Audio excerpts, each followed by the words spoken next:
परंतु महाराज, हाँ, चंडाल सिंह तो वहां है। और तो फिर ये कौन है?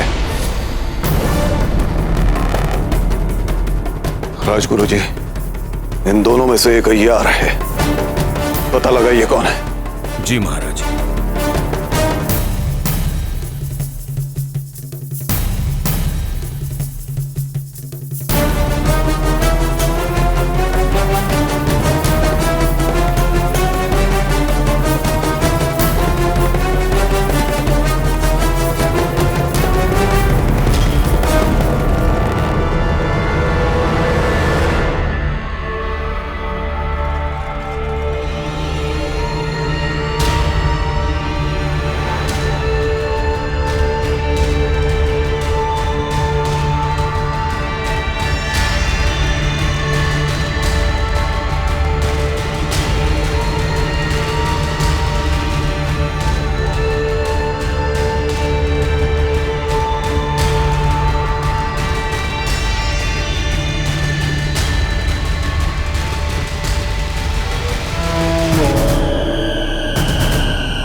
राजगुरु जी, ये सचेत चंडाल सिंह को सचेत कीजिए। हमें जानना है कि ये सब क्या हो रहा है। कीजिए सचेत।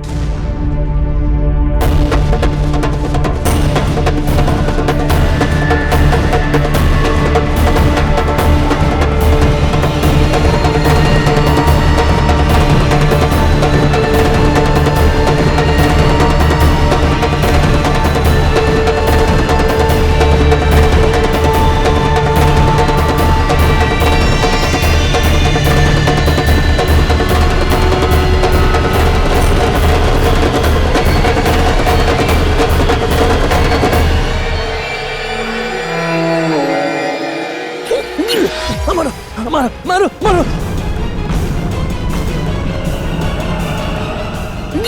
मारो मारो मारो मारो, लेकिन राजा से धोखा नहीं करूंगा, मैं नहीं करूंगा, नहीं करूंगा। चंडाल सिंह,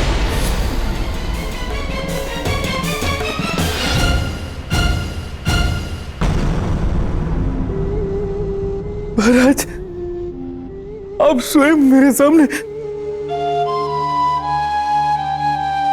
मैं जिंदा हूं।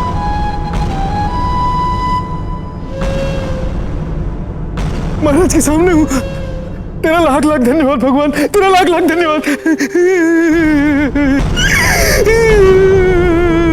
महाराज, मैंने सोचा कि मैं अब इस जीवन भर आपका दर्शन ही नहीं कर पाऊंगा, लेकिन आप जिंदा है, मैं भी जिंदा हूं। धन्यवाद है मेरे महाराज। क्या बकवास कर रहे हो चंडाल सिंह? साफ साफ शब्दों में कहो, क्या बात है?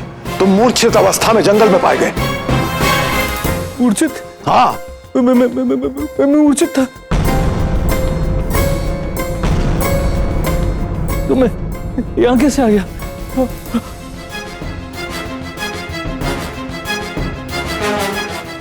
मूर्छित अवस्था में पाया गया तो यहाँ कैसे? याद नहीं आ रहा महाराज मुझे। मैं वो हाँ याद आ गया महाराज। वो 1 मास पहले मैं जो है वो सीमा के निरीक्षण के लिए गया था, तो मेरे सर पे किसी ने वार किया था और उसके बाद मैं बेहोश हो गया था।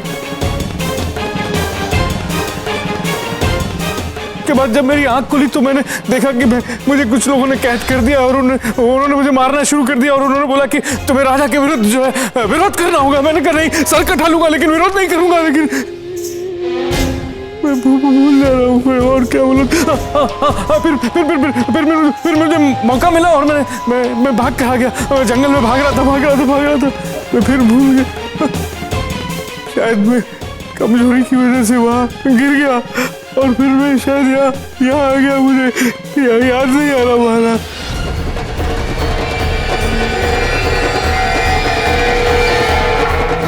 चंडाल सिंह, जीवनदान मिलेगा तुम्हें,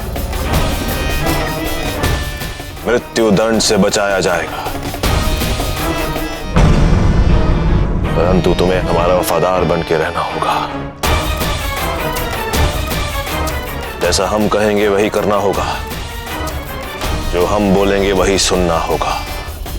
तो कहो, जीवन या मृत्यु?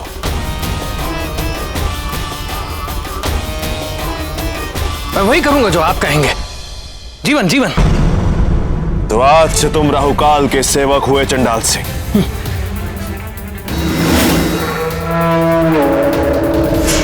इसका मतलब है इसी बहरूपिये ने यह सारा षड्यंत्र रचा।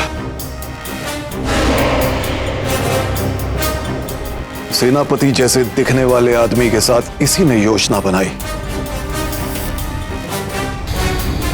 सेनापति तो बच गए, लेकिन तुम इतने दिनों तक इसके बंदी बने रहे। सेनापति। जी महाराज। पता कीजिए कि इस षड्यंत्र के पीछे ये अकेला है या इसके पीछे कोई और शत्रु है। जी महाराज। इसे ले जाओ कारागाह में।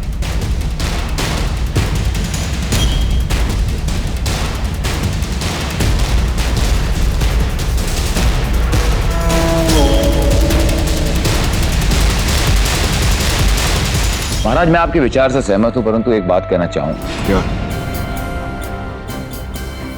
हालात को देखते हुए मेरा यह कहना है कि जब तक चंडाल सिंह की मानसिक अवस्था ठीक नहीं हो जाती, मतलब जब तक उप सेनापति इस सदमे से पूरी तरह से बाहर नहीं आ जाते, हमारी सेना के उप सेनापति होने का दायित्व किसी योग्य व्यक्ति को सौंपा जाए। नहीं नहीं नहीं, मैं बिल्कुल स्वस्थ हूँ महाराज। बस मैं अपना पद संभाल सकता हूँ। नहीं चंडाल सिंह, सेनापति ठीक कह रहे हैं। इस तरह 1 महीना बंदी रहने के बाद तुम्हारे लिए सामान्य जीवन जीना संभव नहीं है। नहीं नहीं, वो मैं संभाल लूंगा।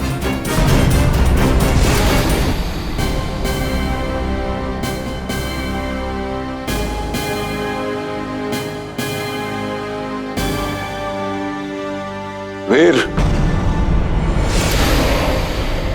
सेनापति, कुछ समय के लिए क्यों ना वीर को सेनापति बना दिया जाए। जी महाराज, मैं आपकी बात से सहमत हूं। वीर इस पद को संभालने के लिए पूरी तरह से उपयुक्त है। वीर। जी महाराज। आज से हम तुम्हें अपने राज्य का उप सेनापति घोषित करते हैं।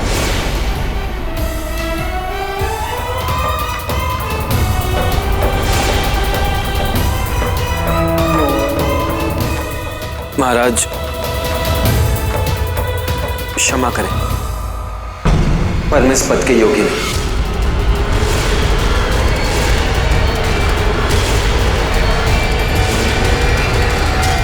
क्यों? क्या कह रहे हो वीर? हमें तुम्हारी योग्यता और तुम्हारी वीरता पर कतई संदेह नहीं है। पर मुझे। क्यों सैनिक? ऐसा क्या हुआ कि तुम अपने आप को इस पद के योग्य नहीं समझते? तुम्हारे पराक्रम की प्रशंसा पूरा राज्य, पूरी प्रजा कर रही। तुमने कई बार हमारी जान बचाई है,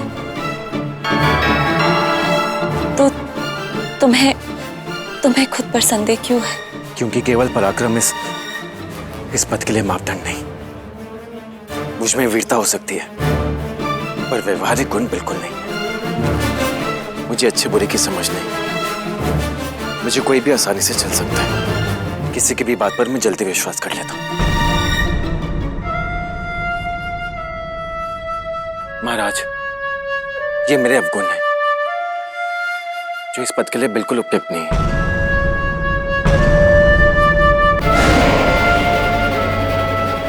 क्षमा कीजिए महाराज, पर मैं जानता हूं कि मैं इस पद के योग्य नहीं।